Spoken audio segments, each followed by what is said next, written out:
Firstly, I'd like to thank the Bengal Rowing Club for inviting me to such an enthusiastic occasion. It's not just an August occasion, but it's full of enthusiasm, it's full of hope, it's full of dreams.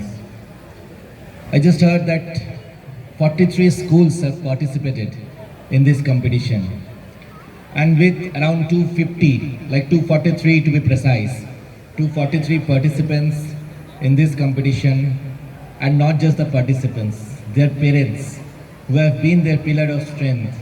I think I'm very much thankful to the parents as well who have encouraged their children to pursue sports, to pursue physical activity, which is something very essential for the dream of Viksit Bharat to come true. I'd like to thank the organizers, Mr.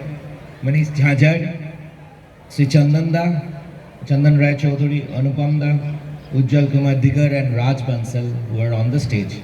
But I have so much friends like Tushar Da here, Jimmy Da there, and so many of us, Kalida is also there, lots of us who have been very much enthusiastic in several sports affairs, but sadly it had been like we all wanted to excel in sports, but somehow there was hindrance, there was obstruction, and our sports persons, specifically those in the athletics, those in rowing, those in various like table tennis, badminton, they couldn't get that optimum exposure in the national stage for quite a long time, for more than a decade.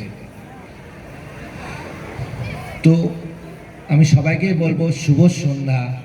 সন্ধ্যাটা শুভ কারণ আজকের দিনে আমরা যখন কথা বলছি আমাদের পশ্চিমবঙ্গে আমরা খেলো ইন্ডিয়ার মতন একটা যুগান্তকারী স্কিম, পশ্চিমবঙ্গের আগামীর ভবিষ্যৎ যারা আজকে এখানে পার্টিসিপেন্ট আছে এবং যারা আগামী দিনে পার্টিসিপেন্ট হবে তাদের ভবিষ্যতের কথা মাথায় রেখে তারা যাতে খেলাধুলাটাকে একটা প্রফেশন হিসাবে দেখতে পারে, তার জন্য তাদের ফিজিক্যাল, তাদের বিভিন্ন ধরনের ফাইন্যান্সিয়াল সাপোর্ট, তাদের নিউট্রিশনাল সাপোর্ট, তাদের কোচিং সাপোর্ট, অ্যান্ড আর একটা দিক যেটা আমরা অনেকে ইগনোর করে ফেলি, যেটা মেডিকেল সাপোর্ট। বিকজ অনেক সময় এরকম হয় that our players while practising sustain injuries, আর তারপর due to lack of protocols, due to lack of proper sports medicine exposure, আমাদের যেটা হয় যে তারা হয়তো আগামী দিন স্পোর্টসটাকে কেরিয়ার হিসাবে নেওয়ার সেই স্বপ্নটাকে বিসর্জন দিতে হয়েছে। তো সেজন্য খেলো ইন্ডিয়া যেমন আসছে, ফিট ইন্ডিয়া তেমনই আসছে, আর সামনে international day of yoga 21 June, সেদিন আমরা সকলে মিলে, আমার মনে হয় আই এম হোপফুল দ্যাট আপনারাও, that something big, something great and something phenomenal is going to happen in West Bengal for the first time on this day of the International Day of Yoga. In fact, the Honorable Prime Minister Sri Narendra Modi ji, he is also coming down to Kolkata to participate in a yoga session with all of us.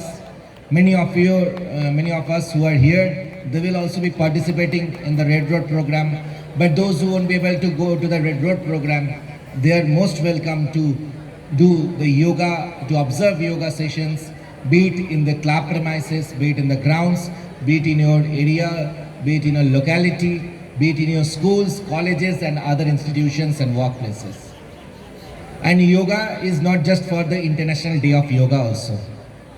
Yoga is something that we should practice on a daily basis for both our physical and mental health. আমি নিজে একজন doctor, চিকিৎসক, হ্যাঁ আমি একজন pointer, আমি একটাকে বলছিলাম।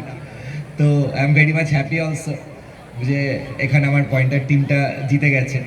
তো ন্যাচারালি, বাট আমি একজন ডাক্তার বাই প্রফেশন। তো ডাক্তার হিসাবে আমরা দেখি যখন মানুষ আমাদের কাছে আসে তখন তারা অসুস্থ হয়ে আসে, কিন্তু আমরা যদি সুস্থ রাখতে পারি, আমরা যদি ইলনেসের থেকে ওয়েলনেসে বেশি ফোকাস দিতে পারি, আমাদের সেদিকে বেশি নজর দিতে হবে। আর তাই জন্যই sports, not just for professional purpose, for our own physical and mental well-being, sports we should something that we should encourage and we should pursue and we should ensure।